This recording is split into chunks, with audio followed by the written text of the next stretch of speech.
আমার স্বামী আমাকে তার এক অফিসের বন্ধুর বাড়িতে কাজের জন্য রেখে গিয়েছিল, কারণ সেই অফিসের বন্ধুটি আমাকে একটি চাকরির সুযোগ দিতে চেয়েছিল। প্রশিক্ষণের সময় আমি লক্ষ্য করেছিলাম যে তার আচরণ মাঝে মাঝে অস্বস্তিকর হয়ে উঠছে। বিভিন্ন অজুহাতে সে আমার কাছে থাকতে চাইত। একদিন সে আমাকে একটি নিচে পড়ে থাকা ফাইল তুলতে বলল, এবং তখন আমি অনুভব করলাম যে সে আমাকে খুব কাছ থেকে পর্যবেক্ষণ করছে। তারপর প্রথমে বস আমাকে কিভাবে কাজ করতে হয় তা শিখিয়ে দিলেন এবং তারপর কিছু এক্সেল শিট তৈরি করতে বললেন। আমি যখন এক্সেল শিট তৈরি করছিলাম তখন তিনি আমার পাশে দাঁড়িয়ে পানি পান করছিলেন। তিনি পানির গ্লাস হাতে ধরেছিলেন। হঠাৎ কিছুটা পানি আমার পিঠে পড়ে গেল। তিনি মৃদুভাবে আমার পিঠে হাত দিয়ে পানি মুছে দিলেন। আমি ততক্ষণে কিছু বলিনি এবং কাজ চালিয়ে যেতে লাগলাম, কারণ যত তাড়াতাড়ি কাজ শিখতে পারবো তত তাড়াতাড়ি আমাকে তার অফিসে জয়েন করাবে। তারপর তিনি আমাকে টেবিলে উপরে। পরের দিন আমার স্বামী তার অফিসের বন্ধুকে আমাদের বাড়িতে ডিনারের জন্য আমন্ত্রণ করল এবং হঠাৎ বাইরে জরুরি কাজে বেরিয়ে গেল। বাড়িতে আমি আর তার অফিসের বন্ধু ছিলাম। আমি প্রথমে এই ব্যক্তিকে বিবাহিত এবং বয়স্ক ভেবেছিলাম, কিন্তু তার সাথে কথা বলে বুঝতে পারলাম যে তিনি অনেকটাই অভিজ্ঞ এবং বুদ্ধিমান। তার আচরণ বেশ বন্ধুত্বপূর্ণ ছিল, কিন্তু মাঝে মাঝে কিছু অস্বস্তিকর মুহূর্ত তৈরি হচ্ছিল যা আমি উপেক্ষা করার চেষ্টা করছিলাম। তিনি আসার পর থেকে আমাকে বিভিন্নভাবে তাকিয়ে থাকতেন। মনে হতো তিনি আমাকে কিছু বলতে চান। আমার নাম তানিয়া, আমি 25 বছর বয়সী তরুণী। আমি গ্রামেই থাকি। আমি দেখতে অনেক সুন্দর ছিলাম। বাইরে বের হলেই ছেলেরা আমার দিকে চেয়ে থাকত। মনে হতো তারা আমাকে কিছু বলতে চায় আমার এই সুন্দর চেহারা দেখে। আমার স্বামীর অফিসের বস আমার প্রেমে পড়ে যায়। বন্ধুরা, আজকের গল্পটা অনেক বেশি স্পেশাল, তাই সবাই রেডি হয়ে যাও। দয়া করে গল্পগুলো ভালো লাগলে ভিডিওটি লাইক, শেয়ার এবং চ্যানেলটি সাবস্ক্রাইব করো প্লিজ। কিছুদিন আগে আমি গ্রাম থেকে শহরে এসেছি এবং এখন 4 মাস পর নতুন পরিবেশের সাথে খাপ খাইয়ে নিতে শিখছি। নতুন চাকরি এবং শহরের জীবন আমার জন্য এক নতুন অভিজ্ঞতা। এখানে আসার কারণ হচ্ছে এই 4 মাসে আমার স্বামী আমার সাথে একবারও দেখা করতে আসেনি। আমি দীর্ঘ 4 মাস পর শহরে আমার স্বামীর সাথে দেখা করতে এসেছিলাম। রাহুল এখানে একটি চাকরি করছে এবং আমাকে শহরে ডেকেছিল। আমি আজ নিজের কিছু জিনিসপত্র নিয়ে তার ফ্ল্যাটে এলাম। তবে আমাকে দেখে রাহুলের মুখে খুশির চিহ্ন দেখা গেল না। বরং সে বিরক্ত হয়ে বলল, তুমি কেন এখানে আসলে? আমি কয়েকদিন পরেই তো তোমাকে দেখতে আসতাম। কিন্তু আমি আমার স্বামীর সাথে দেখা করার জন্য অধীর ছিলাম এবং রাহুল সেটা বুঝতে পারছিল না। তার ফ্ল্যাট খুব অপরিচ্ছন্ন ছিল, যা আমি 2 ঘন্টা ধরে পরিষ্কার করলাম। পরের দিন রাহুল তার এক বয়স্ক সহকর্মীকে বাসায় নিয়ে এলো, যার পায়ে ব্যান্ডেজ ছিল।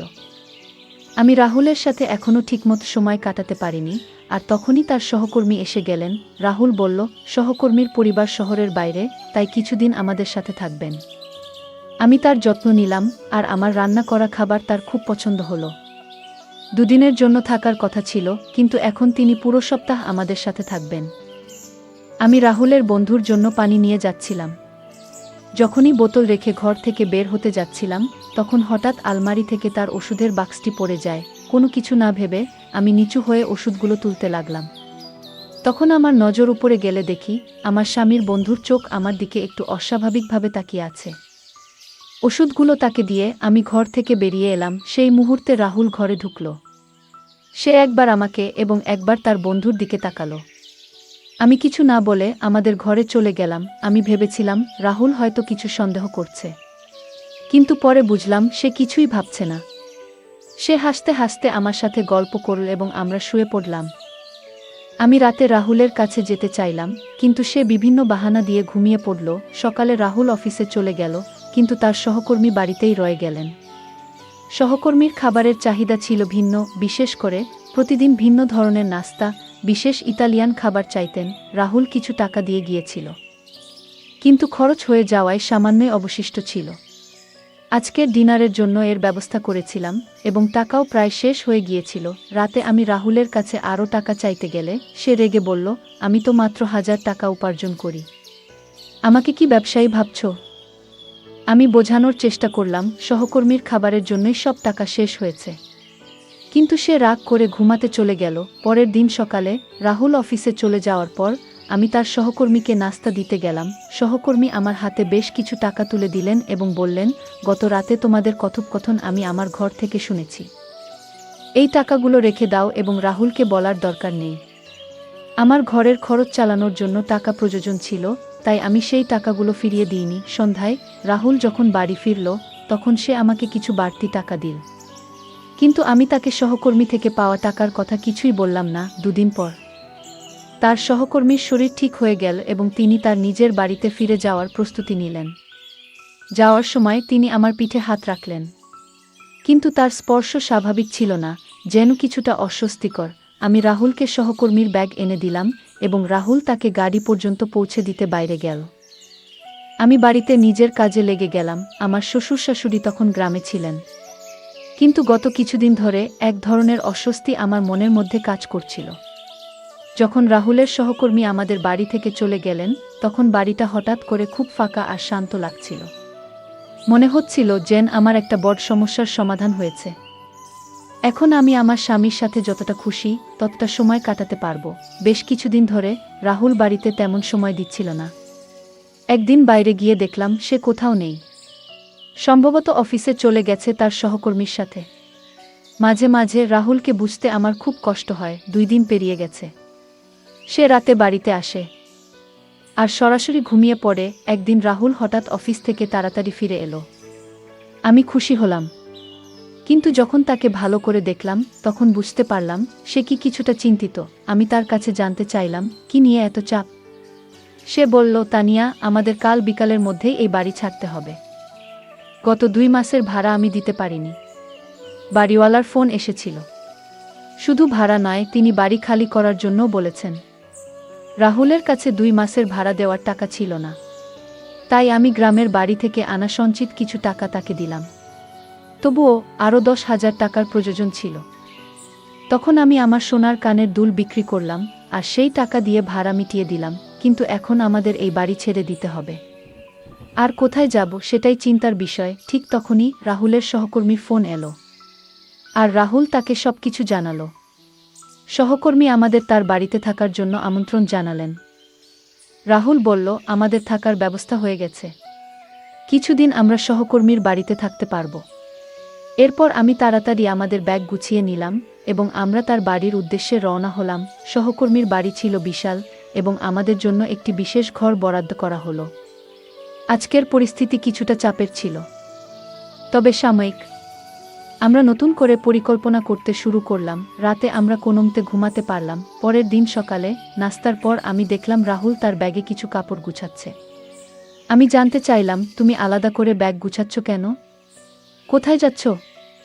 রাহুল বলল, তানিয়া, আমি কয়েকদিনের জন্য শহরে যাচ্ছি। অফিসের জরুরি কাজ আছে। শহরে গিয়ে আমি অতিরিক্ত কিছু টাকা পাবো, যা আমাদের কাজে লাগবে। রাহুলের এই দৌড়ঝাঁপ দেখে আমার মায়া লাগলো। সে আমাদের পরিবারের জন্য কত পরিশ্রম করছে। 2 দিনের জন্য সে বাইরে চলে গেল। তার যাওয়ার পর রাতে আমি একা ঘুমাতে পারছিলাম না। দীর্ঘ সময় ধরে আমি জেগেছিলাম, নানান চিন্তায় ডুবে। ঠিক তখনই রাহুলের অফিসের বন্ধু হঠাৎ করে আমার ঘরে এসে হাজির হলেন। তিনি বললেন, তানিয়া, তুমি ঘুমাওনি? তোমার ঘরের লাইট বলছিল, তাই নিতে এলাম। তখন আমি তাকে বললাম, রাহুলের আয়ের সংসার চলছে না, কিভাবে সংসার চালাবো সেই চিন্তায় আছি। সহকর্মী তখন আমাকে সান্ত্বনা দিয়ে বললেন, তুমি চিন্তা করো না, আমি আছি, আমি সব ঠিক করে দেব। তবে তোমার সাহায্য লাগবে।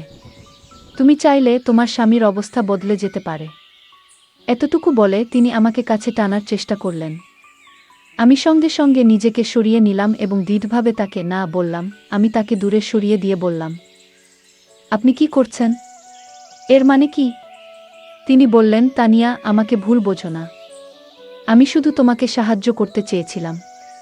তোমাকে আমার কোম্পানিতে চাকরি দেওয়ার কথা ভাবছিলাম। আমি শান্তভাবে উত্তর দিলাম, আমার কোনো চাকরির দরকার নেই। এখন আপনি দয়া করে এখান থেকে চলে যান। আমি খুব ক্লান্ত, পরে কথা হবে। এটা বলার পর তিনি আমার ঘর থেকে বেরিয়ে গেলেন। যদিও এটা তার নিজেরই বাড়ি ছিল, তবুও আমি তাকে আমার ঘরের বাইরে বের করে দিয়েছিলাম। আমার রাগটা একটু বেশি ছিল। তখন এরপর 2 দিন কেটে গেল আর রাহুল বাড়ি ফিরল না। আমি ফোন করে জানতে চাইলাম, তুমি কবে ফিরবে? রাহুল বলল, তানিয়া, আমি তোমার মতো ফাঁকা সময় বসে নেই। তুমি হঠাৎ করে গ্রাম থেকে শহরে চলে এলে আর এখন তোমার জন্য আমাকে এত দৌড়ঝাঁপ করতে হচ্ছে। একা থাকলে আমি যে কোনোভাবে ম্যানেজ করতে পারতাম। কিন্তু তোমার আসার পর আমার খরচ আর টেনশন দুটোই বেড়ে গেছে। এতটুকু বলেই সে ফোনটা কেটে দিল। তার এই কথায় আমি খুব রেগে গেলাম, কারণ সে আমার অবস্থাটা বুঝতে চাইছিল না। তার চোখে আমার ভালোবাসা ধরা পড়ছিল না। আমি ভাবতে লাগলাম কিভাবে রাহুলের এই টেনশন কমানো যায়। ঠিক তখনই তার সহকর্মীর কথা মনে পড়ল। একমাত্র তিনিই হয়তো আমাদের সাহায্য করতে পারেন, কারণ অর্থের সমস্যার সমাধান তার মাধ্যমেই হতে পারে। রাহুলের সহকর্মী তখন বাড়ি থেকে কাজ করছিলেন। দুপুর প্রায় ৩টা বেজে গেছে। আমি তার রুমে ঢুকলাম। আমি তাকে বললাম, আপনি তো কাল আমাকে কিছু নতুন কাজ শেখানোর কথা বলেছেন ছিলেন, তাই না? তিনি মৃদু হেসে আমার দিকে তাকিয়ে বললেন, তানিয়া, তুমি খুব বুদ্ধিমতী। তোমার বুঝতে দেরি হয়নি। বস বললেন, আমি তোমাকে মাসিক ২-৫ হাজার টাকা বেতন দেব। কাজটি কি হবে সেটা আমি এখন তোমাকে আমার কম্পিউটারে দেখাচ্ছি। আমি জানতাম এই সুযোগ পেয়ে রাহুল নিশ্চয়ই খুশি হবে। যদি আমার কাজের মাধ্যমে সংসারে কিছু অতিরিক্ত অর্থ আসে, তবে তাতে কারো খারাপ লাগার কথা নয়। সেই দিন থেকেই আমি কাজ শিখতে আগ্রহী হয়ে উঠলাম। বস আমাকে তার চেয়ারে বসতে বললেন এবং কম্পিউটার ব্যবহার শেখানো শুরু করলেন।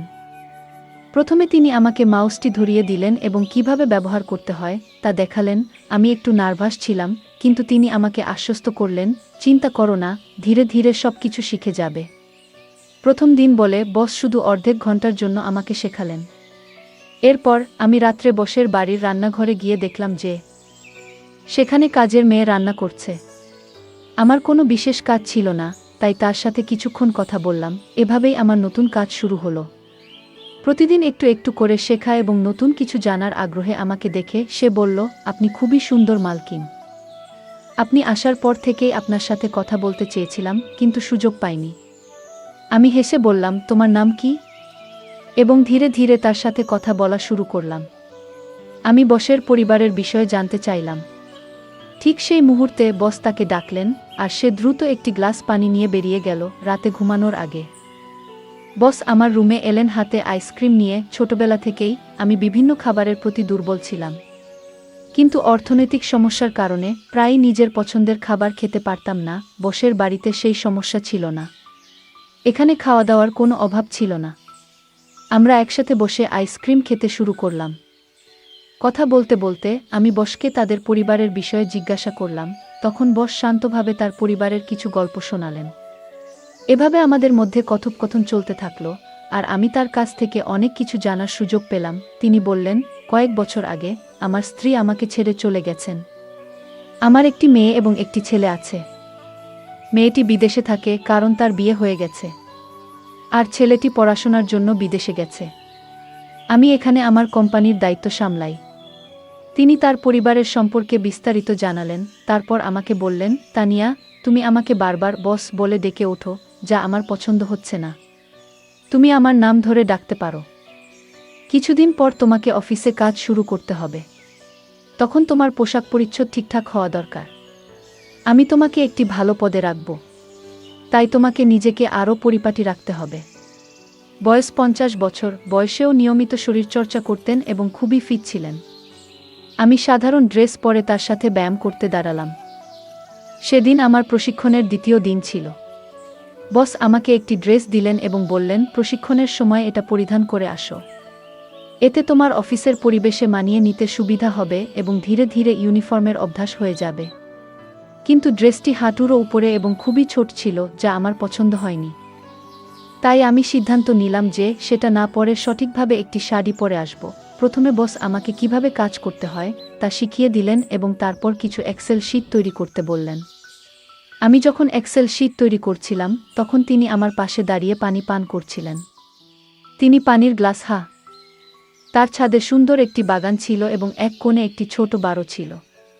সেখানে পৌঁছানোর পর তিনি শ্যাম্পেন খুললেন এবং উদযাপন শুরু করলেন। তিনি বললেন, এই শ্যাম্পেন আমাদের বন্ধুত্বের জন্য। আমি লক্ষ্য করলাম যে পার্টিতে নিশা এবং আরও কিছু মেয়ে ড্রিঙ্ক করছিল। আরিয়ান যখন আমাকে একটি ড্রিঙ্ক অফার করলেন, আমি তাকে না বললাম না। ড্রিঙ্ক করার পর আমার মাথা একটু ঘোরাতে লাগলো এবং সবকিছু অস্পষ্ট হয়ে গেল। তবুও আমি আরও 2 গ্লাস পান করলাম।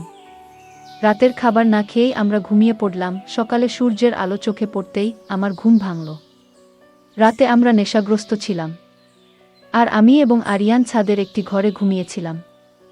কিভাবে সেখানে পৌঁছলাম সেটাও আমার মনে নেই। আমরা একে অপরের কাছাকাছি শুয়েছিলাম, কিন্তু আমি তাকে ঘুম থেকে না জাগিয়ে চুপচাপ সেখান থেকে বেরিয়ে এলাম। ছাদ থেকে নিচে নামতেই দেখলাম বাড়ির কাজের মেয়ে আমাকে নির্দিষ্টভাবে লক্ষ্য করছে। আমার ঘরে গিয়ে আয়নায় নিজের দিকে তাকালাম। দেখলাম আমার লিপস্টিক একটু ছড়িয়ে গেছে। আমি ভেবেছিলাম হয়তো ঘুমের মধ্যে এটা হয়েছে, তাই সেটার দিকে খুব একটা মনোযোগ না দিয়ে নিজেকে প্রস্তুত করতে লাগলাম। যখন আমি নিজের ঘর থেকে বেরিয়ে এলাম, তখন দেখি আরিয়ান ছাদ থেকে নামছেন। তিনি যখন তার রুমের দিকে যাচ্ছিলেন, তখন আমার নজর তার শার্টের দিকে গেল। দেখলাম আমার লিপস্টিকের দাগ তার শার্টে লেগে আছে। বাড়ির কাজের মেয়েটিও তাকিয়েছিল। হয়তো সেও সেটাই দেখছিল যা আমি দেখেছি। আমি ভাবলাম তার দিকে মনোযোগ দেওয়ার কোনো প্রয়োজন নেই। আমি নিজেকে শান্ত রাখলাম এবং স্বাভাবিক থাকার চেষ্টা করলাম। আমি এই কয়েকদিন ধরে লক্ষ্য করছিলাম যে প্রায় 15 দিন হয়ে গেছে, কিন্তু আমার আর রাহুলের মধ্যে কোনো যোগাযোগ হয়নি। আজ আশা ছিল যে সে আমাকে ফোন করবে, কিন্তু গত 15 দিনে আমি রাগ করে তাকে ফোন করিনি। এই সময়ের মধ্যে আমি অনেক বদলে গিয়েছিলাম। এখন আমার মূল লক্ষ্য ছিল অর্থ উপার্জন করা, এবং সেই প্রক্রিয়া শুরু হয়ে গিয়েছিল। গত রাত থেকেই সন্ধ্যায় বস আমার জন্মদিন উদযাপন করলেন। কিভাবে যেন তিনি আমার জন্মদিনের কথা জেনে গিয়েছিলেন, অথচ রাহুলের এ বিষয়ে কোনো খেয়াল ছিল না। আমি বুঝতে পারছিলাম যে আমি আমার ভালোবাসা আসার ব্যাপারে কিছুটা বিভ্রান্ত ছিলাম। আমার জন্মদিনটা বেশ ভালোভাবে কাটল। সেই রাতে আরিয়ান আমার ঘরে এলেন এবং আমাকে উপহার হিসেবে সোনার ঝুমকা দিলেন। তিনি বললেন, গত কয়েকদিন ধরে দেখছি তোমার কানে খুব সাধারণ ঝুমকা আছে, এতে তোমার সৌন্দর্য কিছুটা কমে যাচ্ছে। এরপর তিনি নিজ হাতে আমার কানে ঝুমকা পরিয়ে দিলেন। তার আমার সৌন্দর্যের প্রতি এতটা যত্ন ছিল, যেখানে রাহুল কখনো আমার জন্য একটি শাড়িও কেনেনি। এমনকি আমার জন্মদিনও ভুলে গিয়েছিল। অনেক পুরুষ বিয়ের পর প্রথম বছর স্ত্রীকে মায়ের বাড়ি যেতে দিতে চান না, কিন্তু এখানে রাহুল আমাকে বসের বাড়িতে ছেড়ে দিয়ে নিজে অন্য শহরে চলে গিয়েছিল।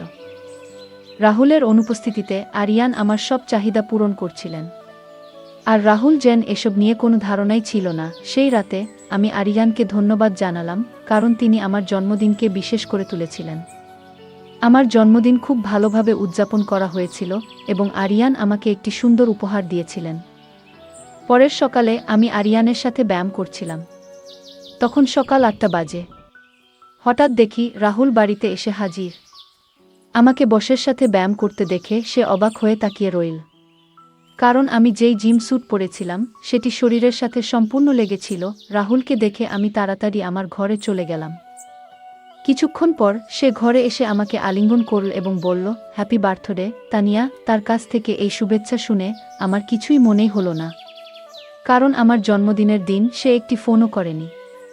সারাদিন আমি তার সাথে তেমন কথাও বলিনি। সন্ধ্যায় হোলির পূজা করার সময়ও আমি একাই গিয়েছিলাম। পরের দিন ছিল দোলযাত্রা, আর আরিয়ান তার বাড়িতে একটি অনুষ্ঠানের আয়োজন করেছিলেন। তার কোম্পানির অনেক কর্মচারী সেখানে উপস্থিত ছিলেন। রাহুল এসে আমাকে রং লাগালো, কিন্তু আমি তাকে রং না লাগিয়ে আরিয়ানের কাছে চলে গেলাম। আমি তার গালে রং লাগালাম, আর তিনিও আমার মুখে রং লাগালেন। আমাদের মধ্যে বেশ মজার মুহূর্ত কাটছিল। যখন আমরা রং খেলছিলাম, তখন রাহুল হঠাৎ আমাদের দিকে এগিয়ে এলো। তাকে দেখে আমি আরিয়ানের থেকে একটু দূরে সরে গেলাম। পরে আমি একপাশে দাঁড়িয়ে মঠা পান করছিলাম। তখন হঠাৎ করে আমার আর আরিয়ানের দৃষ্টি একসাথে মিলল। তিনি আমাকে কিছু ইঙ্গিত করলেন, যা আমি খুব ভালোভাবে বুঝতে পারলাম। দোলযাত্রার রং যেন আরিয়ানের উপর বেশ চেপে বসেছিল। তার ইঙ্গিতটি বুঝেই আমি চারপাশে তাকালাম। দেখলাম রাহুল তার কিছু বন্ধুদের সঙ্গে কথাবার্তা বলছে, আর তার নজর আমার দিকে ছিল না। এটা দেখে আমি সরাসরি বাড়ির ভেতরে চলে গেলাম এবং আরিয়ানের ঘরে গিয়ে তার অপেক্ষা করতে লাগলাম। ঘরে ঢুকে আমি দরজাটা বন্ধ করে দিলাম এবং তাকে আলিঙ্গন করলাম। আরিয়ান আমার হাত ধরে ঠান্ডা পানীয় তুলে দিলেন। আমি এক চুমুক খেয়ে গ্লাসটি একপাশে সরিয়ে রাখলাম। এরপর তিনি ধীরে ধীরে আমার মুখ স্পর্শ করলেন, আর মনে হচ্ছিল যেন আমি তার এক ভিন্ন দিক দেখতে পাচ্ছি। তার মধ্যে এক অদ্ভুত উচ্ছ্বাস কাজ করছিল। আমাদের সেই মুহূর্তের মাঝে হঠাৎ দরজা খুলে গেল এবং সেখানে রাহুল দাঁড়িয়েছিল। আমাকে এবং আরিয়ানকে একসঙ্গে দেখে তার মুখে অস্বস্তি আর রাগের ছাপ পড়ে গেল। তিনি রাগের কণ্ঠে বললেন, তুমি আমাকে দূরে সরিয়ে রেখেছিলে, এজন্য এখন তোমার বসের প্রতি এমন আকর্ষণ। তোমার কি কোনো অনুশোচনা নেই? তার কথা শুনে আমি বিস্মিত হলাম। সে মোবাইলটা তুলে নিয়ে বলল, আমি তোমার ভিডিও করে সবাইকে পাঠিয়ে দেব, যাতে সবাই জানতে পারে তুমি কেমন সতীসাধ্বী। তার এই কথা শুনে আমি তার হাত থেকে মোবাইলটি ছিনিয়ে নিলাম এবং তাকে একটি থাপ্পড় দিলাম। আমি বললাম, চোরের মন চুরি নিয়ে ব্যস্ত থাকে রাহুল। তুমি কি ভেবেছিলে আমি তোমার আসল রূপ চিনতে পারবো না? তুমি কিভাবে এতটা নিচে নামতে পারলে? তোমার কোনো লজ্জা নেই, তাই না? তুমি আমাকে 5 দিনের জন্য তোমার বসের কাছে ছেড়ে দিয়ে গিয়েছিলে, তখনই আমি বুঝেছিলাম সবকিছু পরিষ্কার হয়ে গিয়েছিল।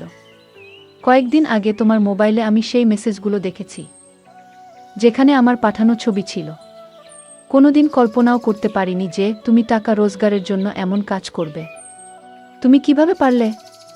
তুমি 5 দিনের জন্য আমাকে তোমার বসের হাতে তুলে দিয়েছিলে। তোমার কাছে আমি কিছু না, এটা দেখে খুব কষ্ট পেলাম। তোমার এতটা নিচে নামার কথা ভাবিনি।